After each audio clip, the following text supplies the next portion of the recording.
Ayyee akkam jirtuu kabajamtoota dhaggeeffattoota ilmaan Oromoo kaaba kibba kan jirtanii nuti waraanni bilisummaa Oromoo yeroo kana aanaa dandii ganda daannisaa xanqoo keessatti argamna. Haa ta'uuti yeroo kana magaalaa cinaatti argamna, magaalaa Gincii cinaatti argamna.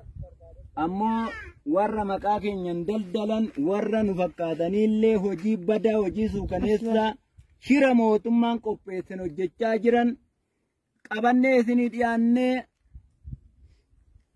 asumarraan mee gara isaanitti as hin dabarsa. Maqaan keenyu abba. Maqaan koo Abdataa Gabbisaa. Abdataa Gabbisaa. Sagalee ilkaa jedhinga. Maqaan koo Abdataa Gabbisaa jedhama. Abdataa Gabbisaa jedhamte. Ganda kam?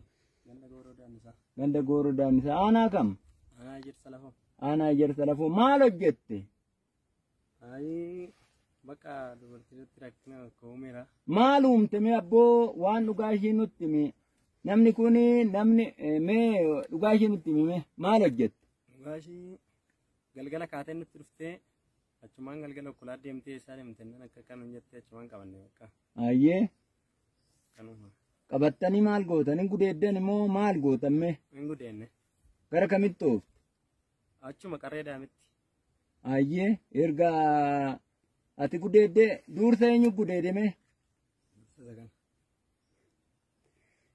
Ayyee ati lammaffaa gudeedde? Waan ajaa'ibaati. Ilaahi ilmaan Oromoo laala. Kuni waraana bilisummaa Oromoo fakkaatee shira mootummaatiin qophaa'ee kan dhiyaate gandoota kana keessatti namoota umurii isaanii amma nagaan kana nama waggaa 50 dubartii waggaa 50 haadha keenya kan taate dargaggoon kun shira mootummaarraan kan ka'e gudeedanii akka barbaadan lama ta'anitti darbanii waan barbaadee waan yakka suukaneessa irratti hojjetan kaan ammoo waraana mootummaatiin illee haa qindaa'anii eessarraallee haa qindaa'anii hin beennu. Gaarummoo shirri kun shira waraanni mootummaa qopheesse waan ta'eef waraanni bilisummaa Oromoo yeroo kana aanaa dandii ganda Gooroo Daannisaa keessaa qabee ganda Daannisaa Xanqoo keessatti gaafii gaafachaa jira. Kanaaf walumaan itti fufnaa. Kan ka'ee maqaan eenyu abba? Dachoo eenyu? Gizuu Ayiluu. Gizuu Ayiluu? Ayiluu eenyu? Ayiluu Wagaayoo. Ganda kam? Gooroo Daannisaa. Aanaa kam? Aanaa Ejersa Lafoo. Mee waan goote dubbadhu. Galgala natti dhumnaa harkaan qabee kuffisee gudeede. Kuffistee gudeede. Namni kun umurii isaa nama waggaa meeqaati? 50 ta'ee hin beeku. 50 ta'ee hin beeku. Akkamitti eenyu si qabe immoo? Eenyu si qabe? Anamu. Ani hin beeku. Waraana bilisummaa Oromoo si qabe. Kinoonuma si qabe jechuudha. Nu waraana bilisummaa Oromooti moo waraana mootummaati? Waraana bilisummaa Oromooti. Waraana bilisummaa Oromooti. Shirri kun eenyurraa karoora kana eeusii qopheesse mootummaadha moo nama dhuunfatu waan kana raawwadhu too waraana kana fakkeesse deetoo sitti hime? Wantoota kana nan gorsine yaada qalbii kiyya. Qalbii kee. Haa. Kanaaf gufuu uummata Oromoo warra ta'an warra safuu uummata Oromoo cabsan warra kaaba kibba gubbaarratti hiriiranii mootummaan qindaa'anii uummata Oromoon warkaa dararan uummata Oromoon warkaa miidhan uummata Oromoo maallaqa gaafatan uummata Oromoo saaman waraanni bilisummaa Oromoo yeroo kanatti qabee uummata fuulduratti dhiyeesse murtii uummata waan uummanni kun irratti murteesse tarkaanfii isaan irratti murteeffatan fudhannaa jenneeti. Ayyoo maqaan kee eenyu? Deessee Magarsaa. Deessee Magarsaa. Ganda kam? Gooroo Daannisaa. Aanaa kam? Aanaa Ejersa Lafoo. Aanaa Ejersa Lafoo. Maal si godhani?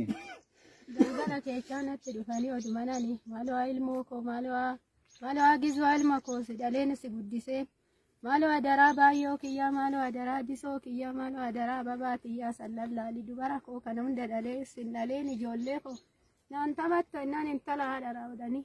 Kana kaamsanii kana na cufanii kana na sillistanii kunilu kana qaba kun harka kana kaatti kana na fottosuu gara natti na hidhu natti taphatan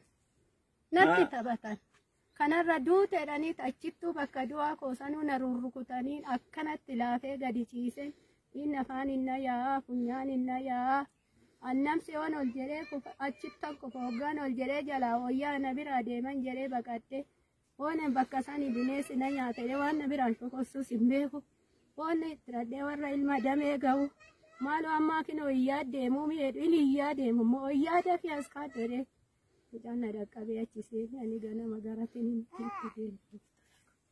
Kabajamtoota dhaggeeffattoota ilmaan Oromoo borus ta'ee iftaanis ta'ee waraanni bilisummaa Oromoo gaachana keessan isiniif dhaabate borullee haa ta'u iftaanillee haa ta'u hirbuu qabne hirbuu ofirraa qabne kaleessa jaallan qaqqaalii hedduu magarsaa bariifaan handurfamu elemoo qilxuufaa qawwee fuudhanii warra manaa ba'an waan kana qabna kaayyoo isaanii galmaan geenyaa kanaaf nuti nama yakka uummata Oromoo gubbaarratti raawwate qaamnee uummata Oromootti dhiyeessina yoomillee yoo taate kaleessa dheengaddallee yoo taate kijiba mootummaan qopheessitu shira mootummaan